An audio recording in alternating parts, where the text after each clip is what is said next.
Hey guys, it's Legendarma TV. It's good to see you again. Today we will be talking about Siete in the battle under the Pale Moon.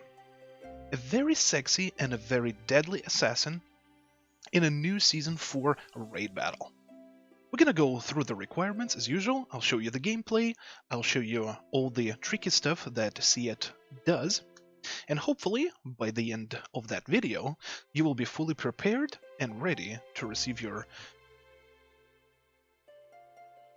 I don't know, this game doesn't drop anything, dude. Like, I mean, seriously, what the hell?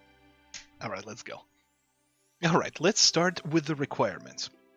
So, to be able to cap this boss, you will need 40,800 attack. Also, the amount of critical resistance that you need is going to be 207. And the amount of critical rate to fully crit cap Siete, you will need 214. This is probably the last battle that a Stera weapon can keep up with critical strike-wise. So, if you're not super min-maxed, and have the scrolls for crit rate, which would be chaotic, you would probably want to start thinking about going militia weapon from now on. Also, the counterforce cap for Siete is 170. If we go to the quick battle, we will see that we will need 57,100 power. The technique is 263, which is, as you remember, balance plus crit. And the minimum amount of counterforce is 146 that you can join this raid. But as I keep on mentioning that all the time, you would want to be fully counterforce capped for a raid to be able to do 100% of the damage. Now that's it for the requirements. Let's get to the gameplay. Alright, let's break down Siete now. Just like Nile and Caesar, you would have to go through a pre-dungeon, but it's going to be super fast. There's not going to be any mid-boss that you'll need to defeat, just a couple of knights, and that's about it. Then you get to this field, and once you enter the field, you will start fighting Siete. Now, the battle against Siete is quite interesting. There is a couple of things that she does that might confuse you a lot and actually cost you a life. When the battle starts, up until 9 bars, you just deal with the regular patterns of the boss. She just relentlessly attacks you with her sickle and her sword. Just watch out for that particular one attack that she just started the battle with. She does a pretty fancy flip right over here, and it's a delayed attack. Then she does a shockwave. So try to time it well, block and dodge it. It's quite simple. The first bar she doesn't really do much, and she's going to drop to 9 bars rather quickly. What happens next? When Siete drops to 9 bars, she begins with a little taunt, and then you will see a red aura around her. Let's slow down here a little bit so you can clearly see what's going on. Watch closely what's happening here. After a little preparation, she starts casting this red aura around her, and then watch closely. She releases the wave, the sonic wave, much like what Agaris has. If you took distance from that, you can actually escape having death anxiety debuff. When you get death anxiety debuff, though, which means that you were in range of that wave, that means that Siete is going to target all the targets who get this death anxiety debuff with a KO move. Now, Siete's pattern for the KO consists of 4 hits. She charges, does 1 hit, and then immediately does another one. Then she teleports and dashes again and does another one, and then teleports for the 4th time and finishes the string with a huge slash. If you get hit by any of these, you're gonna prompt a KO scene where she's gonna decapitate you in a very sexy manner. Next up, once we're done with the KO, the next thing happens. And she does it immediately. Attention.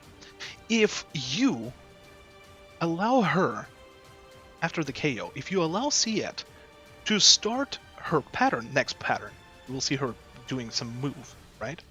The wind up. You can technically use a flinch move, and you'll flinch her out of the shadow clone, which is going to be the next thing that she's going to do.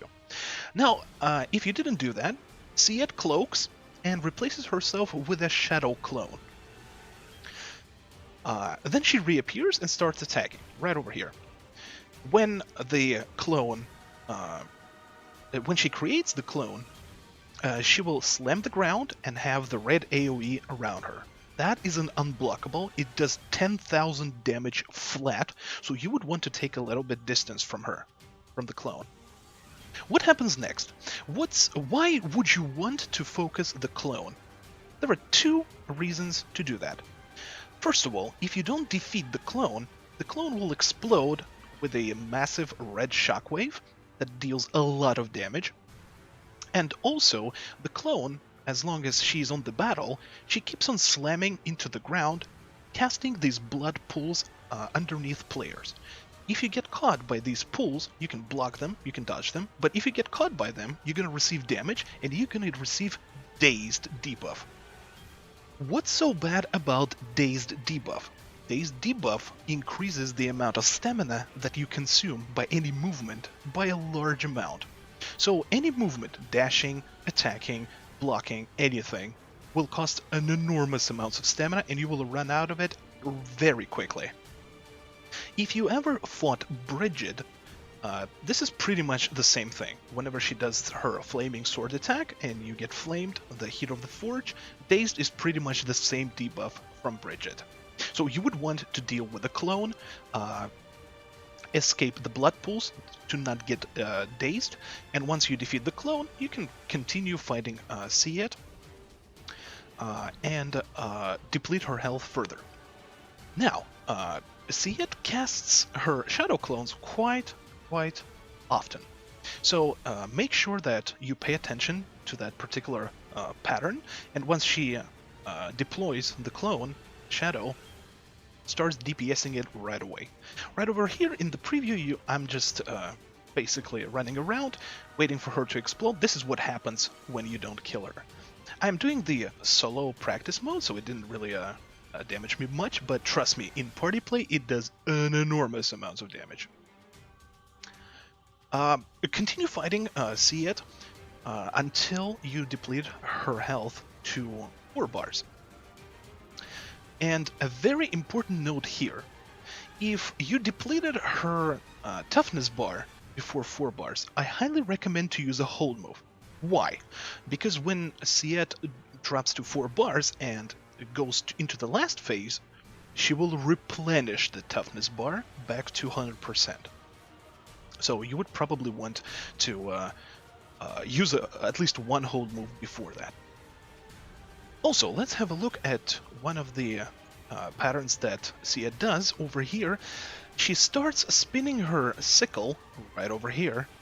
It's a very long wind up, and after that she unleashes a flurry of attacks. Be very careful here. The attacks are back to back, and Siete does a lot of damage, and she can there are 2 different variations of it. She can either do a string of 4 attacks or a string of 6 attacks. So it might be really deadly. She hurts like a truck. She's very strong. However, Siete is more comfy battling. If you battled Ragnahim before, because Ragnahim sucks, it's really a huge relief to fight Siete over here. Also, one of her patterns right over here is just like her KO sequence. It's just she doesn't KO you, she just does that same pattern, but without the KO property. So make sure you're dodging and blocking respectively. As you can see, I'm using the hold move here to get rid of the bar, because she's going to replenish it. See, I damaged her a little bit. Look at the toughness bar over here. She dropped to 4 bars. This cutscene begins. and she replenishes it. As you can see, the toughness bar went up. When the fourth, the last phase of Siete begins, she starts this phase with another fancy flip that can hurt you. Over here, as you can see, I took damage, and then she releases a massive shockwave.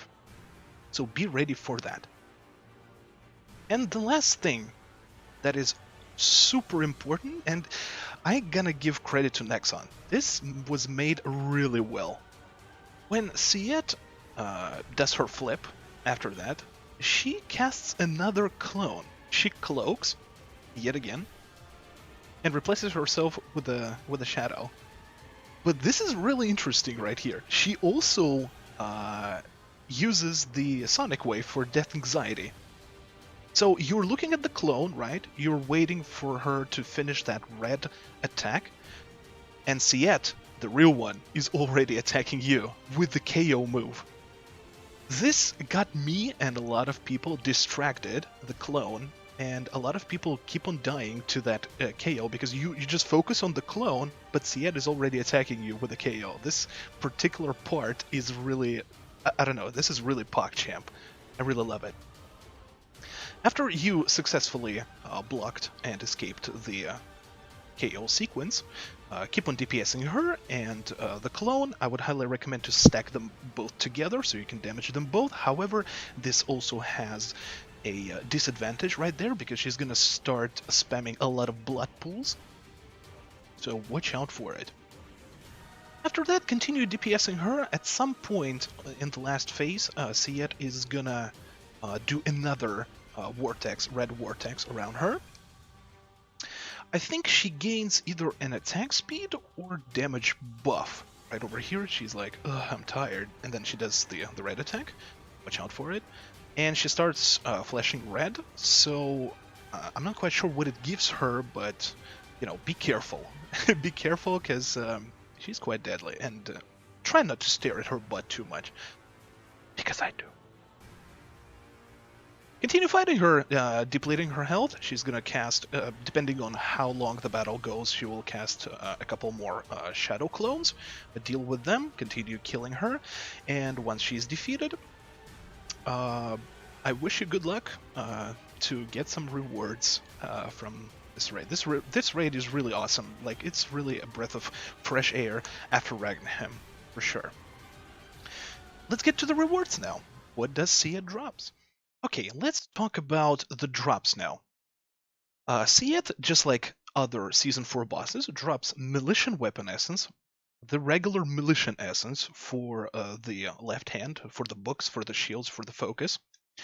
She drops the Succession Shards, Keen, Stable, Perfect, you name it, Damascus Steel, and also she drops a new Enchant Scroll, which is called Raging Enchant Scroll. Raging Enchant Scroll is only applied on Militian books, shields, and focuses, and it's a prefix, rank 5 scroll, that is an improved and upgraded sealed enchant scroll. Siete also drops her essence, Siete Essence. With Siete Essence, you can craft a new ring called Twilight Blade. In the next raid that's going to be after Siete, they will probably, the next boss, will drop another essence for another ring for the set of the Twilight Blade, for the Twilight Blade. And that's pretty much about it. If we would talk about any other drops, Ragnarhem, the previous boss, gained an extra loot. Much like how Nile gained extra loot when Ragnarhem was introduced. Ragnarhem now drops Brutal Enchant Scroll. Brutal Enchant Scroll applies only for Militian weapons, and it's a prefix rank 5 scroll that is pretty much an upgraded Righteous, but only for Militian weapons. So, 3 new drops: Raging Enchant Scroll, Brutal Enchant Scroll, and Siete Essence. I, guys, wish you good luck with this raid. It's really not that hard. Just pay attention to the clone, pay attention to the KO, and you will be safe. Wish you good luck. And this is pretty much it, covering Siete. in the battle under the Pale Moon, the new Season 4 raid battle. Thank you so much for watching. This was Legendarma TV. Subscribe to YouTube channel, join my Discord as usual. Thank you very much for all your support, guys, and I see you in the next video. Stay safe. I love you all 3000. Later.